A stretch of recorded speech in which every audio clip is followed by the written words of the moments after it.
இந்த வருஷம் நம்ம வயல் ரொம்ப நல்ல விளைச்சல் கொடுக்கும். டேய், தண்ணி நல்லா வருது, நம்ம எல்லாரும் சந்தோஷம்.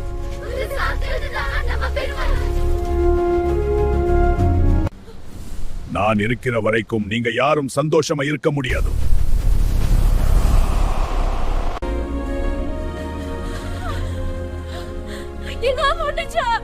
இந்த சக்திக்கு எதிராக நம்ம படை போதாது. ஹொல்க்னு ஒருத்தவங்க எங்களுக்கு தெரியும். நீங்க போயிட்டு அவர் கிட்ட கேளுங்க, கண்டிப்பா உங்களுக்கு உதவுவார்.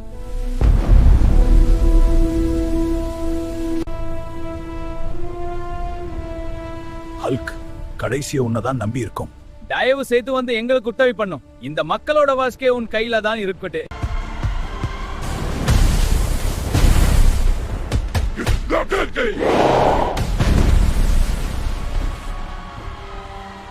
நல்லதுதான் ஜெயிக்கும்.